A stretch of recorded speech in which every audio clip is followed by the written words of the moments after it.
35 minutes of hurling, and a good 35 minutes, I have to say. It's been very enjoyable. And indeed, Eddie Brennan, Liam Sheedy and Ger Nan have been assessing that first half with me here in studio. Ger, it's tight, it's close. Dublin leading by a point, but as Marty said in the commentary there, level 8 times the first half, so that says everything, I suppose. Well, in your own summary as well, Michael, you said it's enjoyable, and it is very enjoyable. And I suppose, along with being enjoyable, it's fascinating because Waterford are now encountering a structure that they haven't met in a long time. A team that's playing with 3 in the full forward line, which has forced Tyler de Burke to go out from his D, which we were talking beforehand, out further out the field, where he's meeting Ryan O'Dwyer, who's now marking him. So they're up against that kind of a structure, and adapting to it seems to be giving them a bit of difficulty. Now, moving Austin Gleeson to midfield, I don't think has been a success for them. Dublin's work rate is absolutely outstanding. They're fighting like beavers all over they're working like beavers all over the field. Now, they are conceding frees. Then they're conceding very, very easy frees. Yes. See, there, Ger Cunningham talking to the referee, but listen, he can't be complaining. Yeah. So if they get their discipline right, the one question I'd have about Dublin now is, you know, they're in a great position, but do they really believe they can beat Waterford? It's there for them if they do, but Waterford, as well as that, when they're in the attack, they're looking more dangerous today than they have looked in the games up to now. Yeah, sure. So that's what makes the second half really, really intriguing. It is. Eddie, you've been taking a look, like Ger, obviously, at how Dublin have approached this first half. Yeah, and I think it flows from what Ger is saying there, is that it has, because they've gone man-to-man, and we see it here with the Piero piece, all their backs and midfielders are going man-to-man, but the key one there is that Ryan O'Dwyer has pushed up and has gone after Tyke de Burke. So, I mean, we're borrowing Tomas O'Shea's phrase from last year about hammering the hammer. Tyke de Burke has been key. What he has to encounter today, and again, I haven't been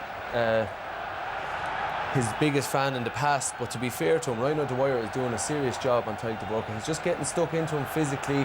He's a young enough guy, so, I mean, he has an experienced fella.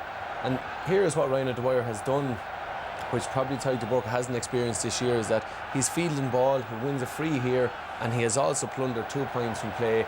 And what he has certainly given him food for thought. He's not allowed to go to the ball on his own. And just before half-time, Ryan O'Dwyer out in front there and gets an excellent point. So, to be fair, it's been a bold strategy by Ger Cunningham. What it has ultimately done is it has created an awful lot of space back there, which is presenting Waterford with chances. If they can beat their man, there's goals on for them. But we were looking at it from our position here, and there was unbelievable space up there, which is something I know as a forward you'd only love, and it's something that, you know, we spoke about beforehand. It is quite a bold strategy to go up man for man all the way up the field and almost have 7-on-7 here in the Waterford defence. Well, I suppose, Liam, we're right to compliment Dublin, how hard they're prepared to work in this. But having said that, so have Waterford. I mean, Waterford have been honest in that first half as well, and sometimes worked quite hard for some of those scores. Yeah, they did, because they've had to, because, as you said, Dublin have come with a real emphasis on hard work today, and, you know, in all fairness to them, you know, Tyke de Burke, when he is on the ball, he's class, you know, he's picking out men.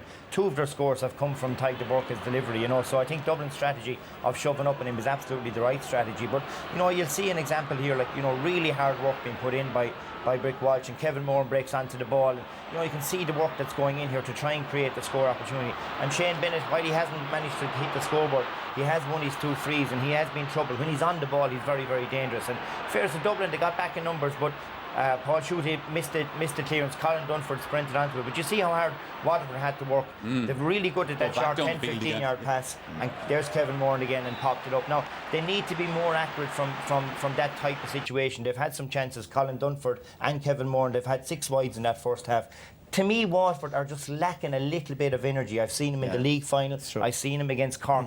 They don't have the same energy levels today, for whatever reason, whether it's mental tiredness or what it is. But I haven't seen the Waterford that I've been used to seeing over the course of May. I definitely haven't seen it on the pitch today.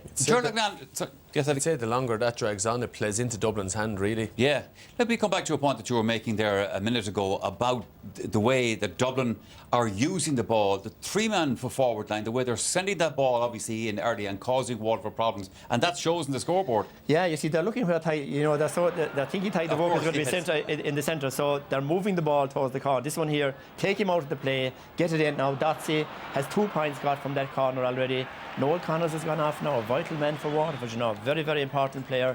Now, you see, that is the whole thing. Now, it didn't always work out as well as this for them because Joey Boland hit 2 terrible wides. But when they do get that ball in front of the foot, over Tadhg de Boca, in front of that full forward line, they are extremely dangerous. Schutte looks a bit better today, looks a bit hungrier for it. Dotsey looks a bit better. Conal Keaney, if Conal Keaney really came into the game, I think, to make really it, fiery. they'd be really, they would. They'd be a real danger. Now, I would warn you, all right, that when you're outside, there is a bit of a breeze, and the breeze has been in favour of Dublin. So it'll be interesting to see, will they keep the same structure in the second half? It certainly will, indeed. Who is going to be heading to the first